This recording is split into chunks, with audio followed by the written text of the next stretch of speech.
Well, welcome to my Motivational Mondays video. In today's video, I share some tips on how not to beat yourself up if you procrastinate. Of course, before I begin, please remember to subscribe to my YouTube channel. It's free.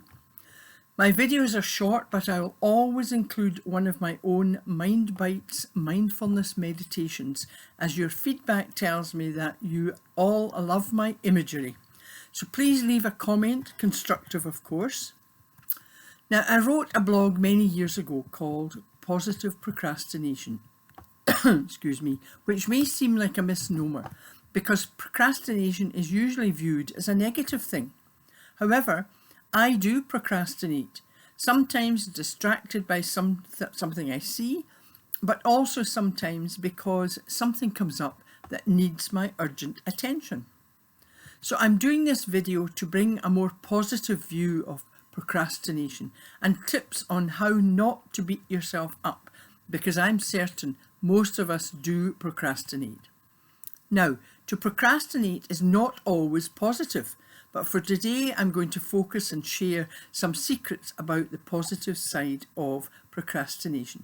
There are two types of positive procrastination: active and structured.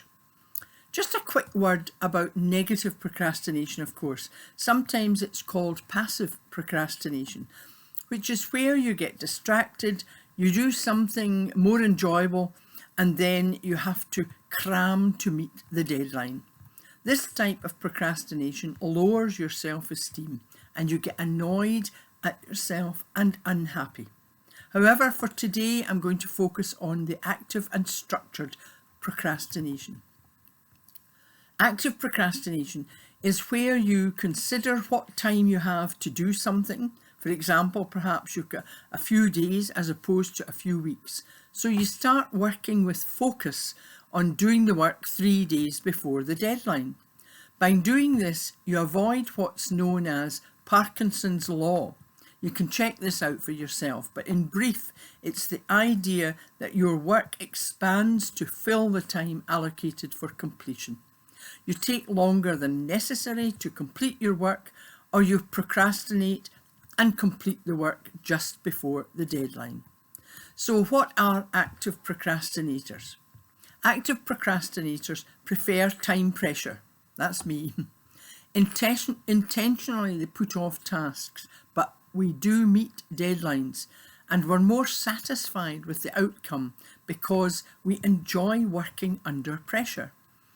The use of pressure of being near a deadline acts like a motivator to get things done. The other positive procrastination is structured procrastination, which happened to me this week. This is where you do something beneficial while delaying more important things. For example, I was called to assist an elderly friend, which I did, and I had to delay doing some important work, but realised that with active procrastination, I could still meet my deadline, and I did. The main point of this video is not procrastination itself, but how you procrastinate. The most effective way is to consciously decide to delay and use the pressure of a deadline to your advantage. But just make sure the pressure is not too much, because that's detrimental to your productivity and your mental health, while your overall well-being. Of course, even positive procrastination is not for everyone, but I highly recommend it. I think that most people view procrastination as negative. So instead of doing this, think about how you're procrastinating. Being a positive procrastinator is about focusing on more urgent matters in the present moment and using the time before a deadline to get new perspectives on everything. It's not about avoiding responsibilities, but making the most effective use of time and resources to take advantage of the benefits of delayed action. So tips on how not to beat yourself up if you're a procrastinator, as long as it's active or structured procrastination. Remember, 1, you're scheduling your 1. You are scheduling your work or tasks for a later date, often near the deadline.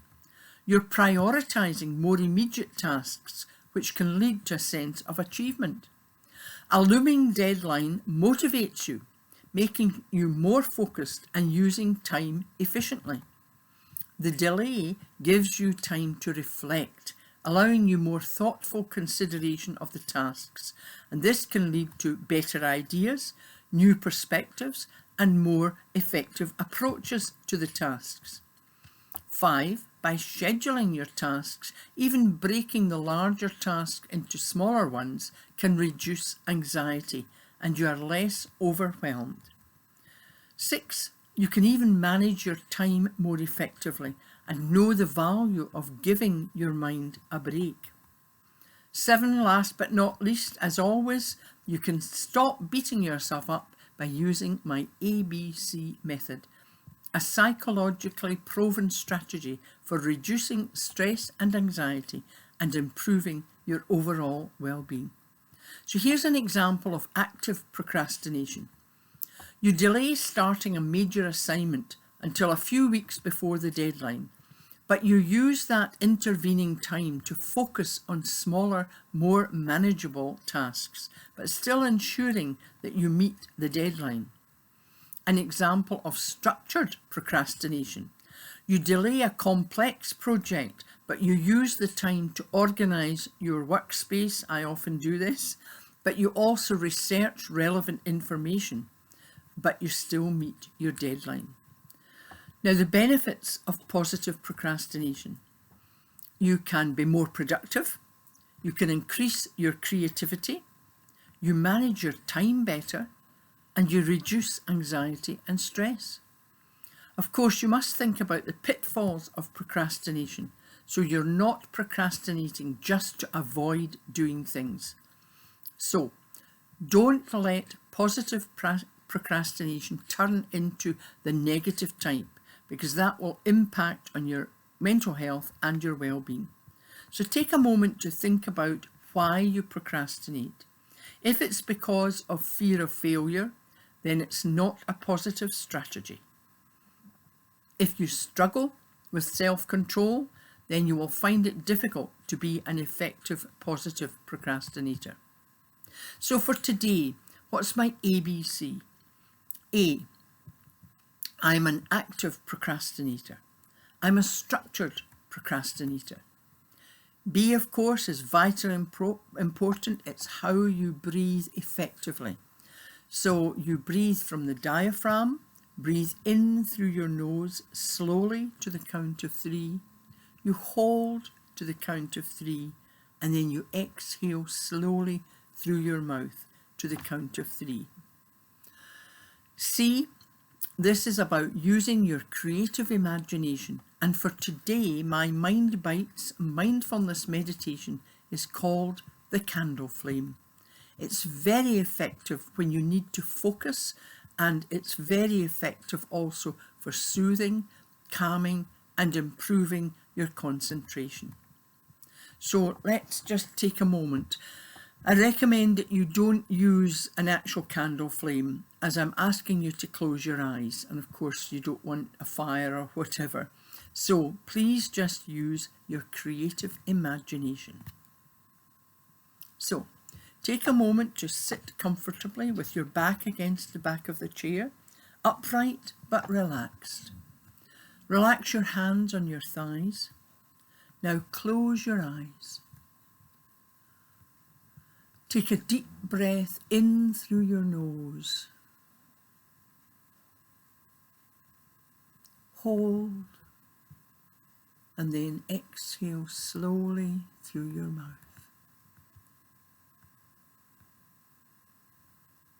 Imagine a candle flame. Take a slow, deep breath in through your nose. Hold, and then exhale slowly through your mouth. Take another slow breath in and out, feeling more relaxed with each breath. Feel stresses leave your body. Now imagine following the movement of the candle flame.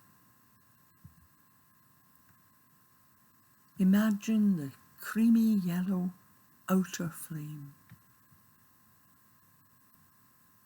Moving inwards, you imagine the centre of the flame. Rest there. Focus on the centre of the flame. You feel relaxed. Imagine only the flame. If thoughts come into your mind, let them float by and keep your focus on the flame. There is only the flame. And say in your mind the words, I feel calm. I feel relaxed. I am focused and open to ideas that may come to me. Now take a deep breath in through your nose. Hold and exhale slowly through your mouth. Now slowly open your eyes and bring yourself back into where you are now. Stretch your arms, yawn, shrug your shoulders to release any tension. I hope you enjoyed that, and of course remember my 2 tips. Smile and laugh. They cost you nothing. Once again, please remember to subscribe to my YouTube channel. It's free. And leave comments, of course. Share your constructive comments, and virtual hugs to you all. Thanks for watching and listening.